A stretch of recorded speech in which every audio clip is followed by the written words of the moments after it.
There is a video clip that still circulates online, grainy and often uploaded with the sound turned up too loud, of Michael Jackson sitting across from Oprah Winfrey in 1993. He is 34 years old. He has sold more records than almost anyone alive. And when Oprah asks him about his father, the most famous entertainer on the planet says something that stops the room cold. There's been times when he'd come to see me, and I would get sick. I'd start to regurgitate. Sit with that for a second. A grown man, a global icon who commanded stadiums, who redefined what a music video could be, who could sell out Wembley in an afternoon, was telling America that the sight of his own father made him physically ill. Now hold that image next to another one. 14 years later, an elderly Joe Jackson, wearing a fedora and dark sunglasses, tells a reporter without a flicker of doubt in his voice, "I don't regret the beatings. It kept them out of jail and kept them right." Two men. One story. And to this day, nobody, not historians, not biographers, not even the Jackson family itself, can agree on which one of them was telling the truth, or whether, somehow, they both were. This is the story of Joe Jackson, the man who built the most successful family act in the history of American music, and who, according to his own children, very nearly destroyed them doing it. Stay with us, because by the end of this video, you may find that the hardest question isn't who Joe Jackson was. It's whether a story like this can ever really be resolved at all. To understand Joe Jackson, you have to go back further than Gary, Indiana. You have to go back to Fountain Hill, Arkansas in 1928, where he was born into a Depression-era South still governed by Jim Crow law. His parents split when he was a teenager, and young Joseph found himself shuttling between his father in Oakland and his mother in East Chicago, Indiana, before finally settling with her for good. He grew up fast, and he grew up hard. He wanted, more than almost anything, to be somebody. First as a boxer, chasing the dream of the ring, and later as a musician, playing guitar in a blues outfit with his brother Luther called the Falcons. For a while, it looked like it might actually happen. The band played local clubs. They had ambition. But they never landed a record deal, and when one of the group's members left to form what eventually became the doo-wop group The Spaniels, Joe's own musical dream quietly died. He took a job as a crane operator at Inland Steel in Gary, Indiana, to support the family he was building with his wife, Katherine, whom he married in 1949. It was steady, grinding, blue-collar work. And by every account that survives from people who knew him in that era, Joe Jackson carried the failure of his own unrealized ambitions like a weight he never set down. This matters because almost every biographer, every family member, and even Joe himself, in his more reflective moments, traces everything that came next back to this single fact. A man who never got his shot decided his children were going to get theirs, whether they wanted it or not. Gary, Indiana in the 1950s and 60s was not an easy place to raise 10 children. Steel town poverty, racial tension, streets that could swallow a young black boy whole if he wasn't careful, or lucky, or both. Joe Jackson would say for the rest of his life that everything he did, every long night of rehearsal, every strict rule, every raised hand, was in service of one goal: keeping his kids out of those streets and out of that fate. Whether that goal justified what came next is where this story splits in two. It started, as these things often do, almost by accident. Jackie, Tito, and Jermaine formed a little group in 1963 they called the Jackson Brothers. Joe noticed. And once Joe Jackson noticed something, he did not let it go. He became the group's manager, and very quickly, manager meant something closer to architect, drill sergeant, and sole authority combined. Rehearsals ran for hours after school, every single day. Joe would sit with his belt across his lap while his sons, some of them barely old enough for double-digit ages, ran through routines again and again until the steps were flawless. By the mid-1960s, the group had a new name, the Jackson 5. And by 1968, they had been signed to Motown Records, the most important black-owned record label in American history. Michael Jackson, the group's youngest lead singer, was not yet 10 years old when I Want You Back started climbing the charts in 1969. Within a year, the Jackson 5 had landed 4 consecutive #1 singles, a feat that had never been done before by any group. From the outside, it looked like a fairy tale, a working-class black family from a steel town, lifted overnight into stardom by the sheer force of their father's will. Joe Jackson had done what he set out to do. He had made his children stars.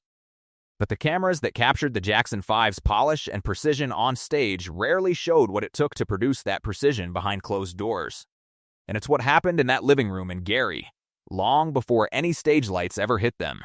That would define Joe Jackson's legacy far more than any hit single ever could.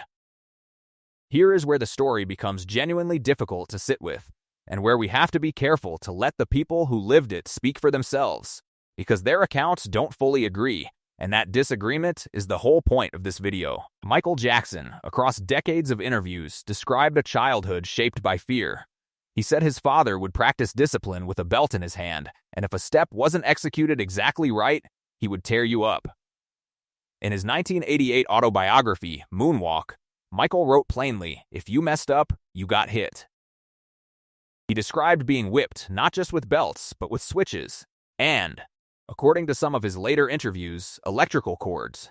He said Joe forbade the children from calling him Dad. It was Joseph, always. A small but telling detail about the emotional distance built into the relationship from the start. Michael also said his father mocked his appearance as a child, fixating cruelly on the size of his nose. A wound Michael carried well into adulthood, and one that many biographers connect directly to his lifelong relationship with plastic surgery. And in his most raw, unguarded moments, the 1993 Oprah interview, and later the controversial 2003 documentary Living with Michael Jackson, he described something beyond ordinary strict parenting. He described terror. A look from his father, he said, was enough to make him physically sick. His sister LaToya went further still. In 1991, she publicly accused her father of childhood sexual abuse, an allegation so serious it reshaped how the public understood the entire family. She later walked the claim back, saying her husband at the time had pressured her into making it. To this day, that particular accusation remains one of the most disputed and least resolved threads in the entire Jackson family saga. Never substantiated, never fully retracted in a way that satisfied anyone, simply left hanging in the record. And then there is Joe Jackson's own version of events, which he repeated almost word for word for the rest of his life, right up until his death. In a 2003 interview with the BC's Martin Bashir, he said, "I whipped him with a switch and a belt. I never beat him. You beat someone with a stick." In a later interview with the Associated Press, he doubled down, insisting that what his children experienced was discipline, not abuse, that there was a meaningful, defensible line between the two, and that his children had simply misunderstood which side of it he was on. He never fully backed down from that position. Decades later, speaking with Oprah Winfrey again in 2010, this time as the subject, not Michael, Joe Jackson said flatly, "I don't regret the beatings. It kept them out of jail and kept them right." It is worth pausing here on the language itself. Joe Jackson drew a hard, almost legalistic distinction between a whipping and a beating. To him, a switch and a belt were tools of discipline. A stick was a weapon. Whether you find that distinction meaningful or find it a chilling piece of self-justification probably says a lot about how you already feel about this story, and that's exactly why. 60 years later, nobody has landed on a single agreed-upon version of what happened in that house. Here's what makes this story so uniquely hard to pin down, even the people who were there, in that same house, being raised by the same man, don't tell the same story. Michael and LaToya described trauma. Michael's sister Janet, while less publicly graphic about her own childhood experiences, has spoken about the intensity and pressure of growing up under Joe's management, and has been notably guarded about her father in interviews for most of her career. But brothers like Tito and Marlon have offered a very different picture, one far closer to Joe's own account. Tito, in numerous interviews over the years, defended his father's methods as strict but necessary, framing the discipline as the price of a work ethic that built a musical dynasty. Marlon, too, has generally spoken about his father with more warmth than resentment, crediting Joe's relentless drive for opportunities the family never would have had otherwise. Why the difference? Biographers and family members alike have floated a few theories. Some point to birth order and role. Michael, as the group's breakout star from a very young age, may have borne the brunt of Joe's perfectionism in a way his older brothers didn't. Others point to simple differences in temperament, or in how each child processed the same environment. And some, more cynically, suggest that the siblings who stayed financially and professionally entangled with Joe longer had more reason to keep the peace publicly. Whatever the explanation, the effect on the historical record is the same. There is no single Jackson family verdict on Joe. There's Michael and LaToya's version. There's Tito and Marlon's version. There's Jermaine, who has occupied a complicated middle ground for decades, and Janet, largely private on the subject. Every biopic, every documentary, every tell-all book about this family has had to choose which of these accounts to center, and depending on which one they pick, Joe Jackson becomes either a villain or a misunderstood, hard-edged hero. That splintering isn't a flaw in the story. It is the story. Even if you set the discipline question aside entirely, Joe Jackson's role as his children's manager raises a second, equally unresolved conflict. Was he a visionary who built an empire from nothing, or a man who financially exploited the very children he was supposed to be protecting? The case for visionary is not hard to make. Joe Jackson took 5 young boys from a steel town nobody outside of Indiana had heard of and turned them into the biggest pop act in America inside a matter of years. He drove the negotiations that got them signed to Motown. He pushed relentlessly to keep them from being just another one-hit group in an industry that chewed up child acts and spat them out. By 1974, seeing the success of family acts like the Osmonds, he expanded the family's reach further still, putting daughters Rebby, LaToya, and Janet on stages in Las Vegas. In October 2002, the Rock and Roll Hall of Fame formally recognized this side of the ledger, honoring Joe Jackson as the best entertainment manager of all time. But the case for exploiter runs just as deep, and it's the case that ultimately won out inside his own family. As the Jackson 5 grew from local phenomenon to global institution, tension mounted over money, creative control, and how much of the group's success Joe was claiming as his own doing versus the sons who were actually writing, singing, and performing the music. Michael, increasingly frustrated by his father's insistence on controlling every aspect of his solo career even after the massive success of 1979's Off the Wall, made a decision that shocked the family and the industry. He fired his father as his manager. It wasn't a warm conversation. By most accounts, Michael had his attorney deliver the news. Joe Jackson, the man who had built this entire empire, learned he'd been cut out of his most famous son's career through official correspondence, not a phone call. It was, in its own way, the ultimate symbol of everything the relationship had become: professional, transactional, and cold, even in its ending. Michael wasn't alone for long. By 1983, the rest of the Jackson brothers had followed his lead and cut Joe loose as their manager as well. The man who had orchestrated their entire rise now found himself on the outside of the machine he built. If the story ended there, it might read simply as tragedy: a driven father, ultimately rejected by the children he pushed to greatness. But Joe Jackson's relationship with his family, and with Michael in particular, kept twisting for the rest of both of their lives, and never really settled into anything clean. When Michael Jackson stood trial on child molestation charges in 2005 and was ultimately acquitted, Joe Jackson showed up to court day after day to sit in support of his son. To many observers, it looked like something close to reconciliation, a father finally showing up for his child in the way Michael had always wanted. Some biographers who studied the relationship closely believed that becoming a father himself changed something in how Michael viewed Joe, that raising his own 3 children gave him a different lens on the impossible position his father had been in decades earlier in Gary, Indiana, and that even though Joe did many of the wrong things, Michael, as an adult, came to believe it might have been for reasons he could finally understand, even if he couldn't fully forgive them. And yet, when Michael Jackson died suddenly in June 2009, the final, unmistakable word on the relationship arrived not in a eulogy, but in a legal document. Michael's will, signed in 2002, left provisions for his mother, his 3 children, and various charities. Joe Jackson's name appeared nowhere in it. He received nothing. Reports at the time pointed directly back to the allegations of childhood abuse as the likely explanation, a quiet, final verdict delivered from beyond the grave by a son who, even in his most reconciled moments, apparently never fully let his father back in where it counted most.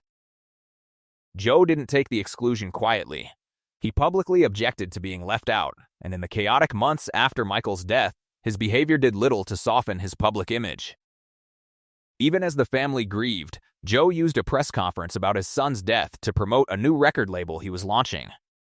A moment many saw as tone-deaf at best and exploitative at worst. A year later, reports surfaced that he was attempting to arrange a world tour for Michael's own children, Prince, Paris, and Blanket, branded as the Jackson 3, while the family was still locked in custody battles over the kids. Other family members reportedly called the plan an attempt to exploit them, like Jacko, the same accusation that had shadowed Joe his entire career, now aimed at the third generation. It's a striking, uncomfortable detail.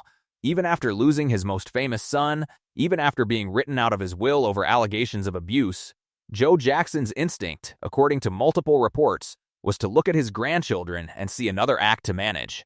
Whether that reflects a man who simply couldn't stop being who he'd always been, or a man who genuinely didn't believe he'd done anything wrong to apologize for, is again a question this story never definitively answers.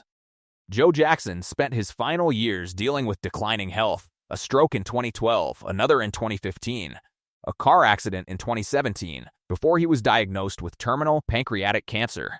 He died in Las Vegas on June 27, 2018, at the age of 89, just 2 days after the 9th anniversary of Michael's death. The reactions that followed captured, one final time, just how divided his legacy remained. Grandchildren Randy Jr. And Taj posted tributes online, with Taj writing, "R.I.P. to the king that made everything possible." Prince, Michael's eldest son, shared a photo with his grandfather and wrote that Joe didn't choose the path that was the easiest, but he chose the path that was best for his family. But biographers and commentators covering his death told a more complicated version. CBS News' Jackson biographer J. Randy Taraborelli, reflecting on the relationship years earlier, had put it about as plainly as anyone. There were times when Michael was a kid, and Joseph was a bully, and it's safe to say it was probably abusive. And Michael's own physician, Dr. Conrad Murray, went further still, once calling Joe Jackson one of the worst fathers to his children in history. Though it's worth noting, Murray also made other, far more extreme and unsubstantiated claims about Joe over the years that most biographers do not treat as credible. So even in death, the same split held. Grandchildren remembering a king, a biographer calling him a probable abuser, a doctor calling him one of history's worst fathers, all describing the same 89-year-old man in the same casket. So, after all of this, the belts, the switches, the 4 #1 singles, the facts that fired him, the will that erased him. What do we actually do with Joe Jackson? The honest answer is that we probably don't get to resolve it, and maybe we shouldn't expect to. This is a story built entirely out of contradictions that never cancel each other out. Joe Jackson's drive almost certainly saved his children from the poverty and danger of Gary, Indiana, Joe Jackson's methods, by his own children's accounts, also caused them lasting fear and pain that followed them into adulthood. Both of those things appear to be true at the same time, inside the same man, inside the same house. It's tempting, especially in a culture that likes its historical figures sorted cleanly into heroes and villains, to pick a side and file this story away. But the Jackson family itself never managed to do that. Not Michael, who fired his father and then, by some accounts, quietly began to forgive him. Not Tito and Marlon, who saw a stern but loving father where Michael and LaToya saw something closer to fear. Not Joe himself, who went to his grave utterly convinced that a belt and a switch were acts of love, not harm. Maybe that's the real story here. Not a verdict on Joe Jackson, but a portrait of how impossible it can be to fully separate the architect from the exploiter, the disciplinarian from the abuser, the man who built a dynasty from the man who, according to the son who became the most famous entertainer on earth, could make that same son physically sick just by walking into a room. Joe Jackson gave the world the Jackson 5, Michael Jackson, and Janet Jackson. He also, by the testimony of his own children, took something from them in the process that no number of platinum records could give back. Both of those sentences are part of his legacy. Neither one erases the other. And maybe that's exactly why. More than half a century after that little group first started rehearsing in a cramped living room in Gary, Indiana, we're still here. Still watching the old interviews, still weighing the same evidence, still unable to close the book on Joe Jackson for good. If you've made it this far, you already know this channel is committed to telling the Jackson family's story honestly, the triumphs and the wounds, without flattening either one. If you want to understand how this same pattern played out with the siblings themselves, we've got deep dives on Tito, Jermaine, Katherine, and Randy Jackson linked right after this video. Because the story of this family was never just about one man. It was about 10 children who each had to find their own way to make peace. Or not, with the man who made them stars. Subscribe and stay with Jackson Rewind, because we're just getting started.